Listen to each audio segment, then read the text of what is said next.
Sup y'all, and welcome to the Great Divergence, Unit 3, Part 6. In this video, we'll take a look at how Japan went from an island of warring states to a unified nation that initially sought to expand, but eventually turned to isolation, due to cultural and political motives in the face of increased European intrusion. So the key question here is, how did Japan become a nation-state, and why did it become isolationist? And to begin our look at Japanese unification, we'll take a look at Japan's feudal government. Now, the samurai were analogous to the knights, living by Bushido, literally meaning the way of the warrior, which could be viewed as the same thing as chivalry, a moral code of honor and service, to the daimyo, who were analogous to the nobles, powerful territorial lords with hereditary titles, subservient only to the shoguns, who were analogous to the monarchs, often acting as dictators over their lands, some of whom were appointed by the emperor, although the emperor largely held a ceremonial position, a figurehead, who usually wielded very little power. The age of warring states dominated Japan from 1467 to 1568. In European terms, that would be from around 20 years before Bartholomew Diaz's voyage around the southern tip of Africa, up to the start of the Dutch revolt against Catholic Spain. Now, Japan was divided among warring daimyo clans fighting for land and power, while experiencing cooler temperatures and fewer available resources. The Portuguese were the first to reach Japan in the late 1400s, bringing with them their religion, converting many Japanese to Christianity. And they also brought firearms. Even though gunpowder was invented in China, the Portuguese guns provided many daimyo with a military advantage as long as they were willing to part with their samurai ways just a little bit.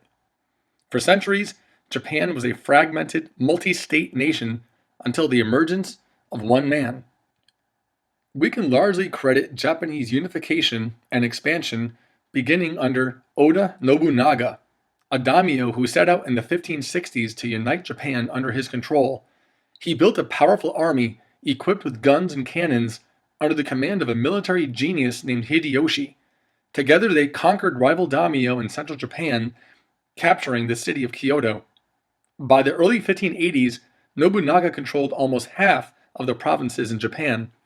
However, he was ambushed by one of his generals and committed suicide to avoid the disgrace of being captured.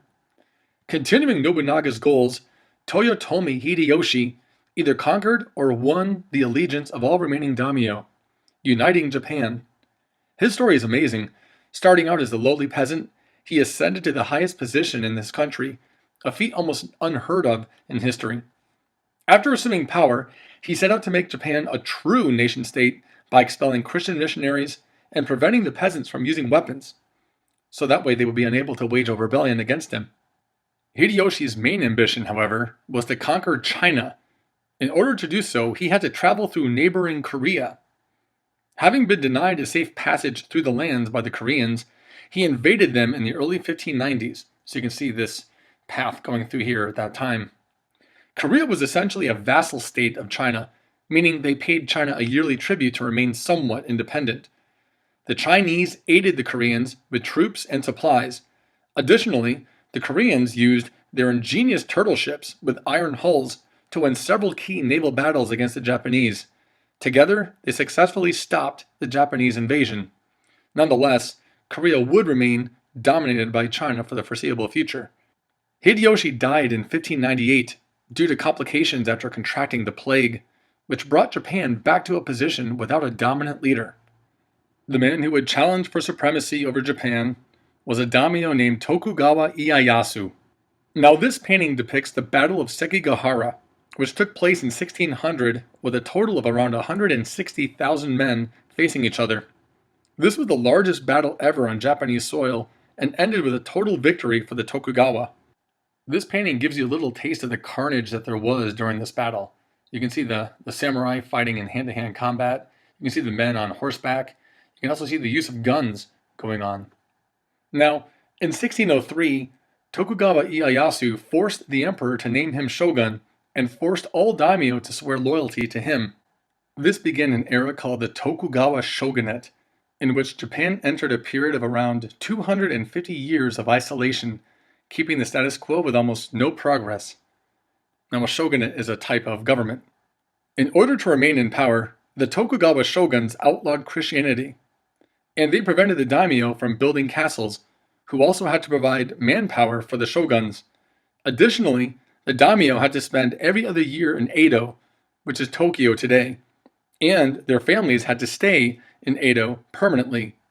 Just like the great Chinese general Sun Tzu had said, keep your friends close and your enemies closer. Now, during this time period, only one Dutch ship was allowed to trade with them once a year, so the wealthy and powerful could still have a taste of the good stuff. Now, the Dutch were allowed to trade because they didn't push religion on the Japanese, they merely wanted to trade. So due to their culture and political system, along with the Little Ice Age, Japan progressed into the future in the opposite direction of the Europeans, isolating themselves while Europe expanded.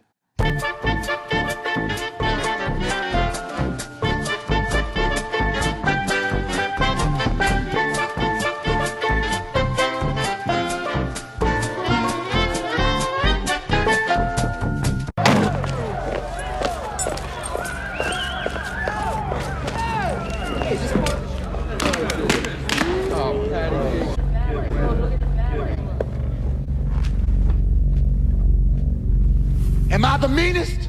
Sure enough. Am I the prettiest?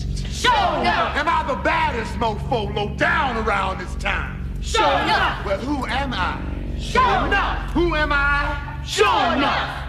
I can't hear you. Sure enough. The Shogun of Harlem.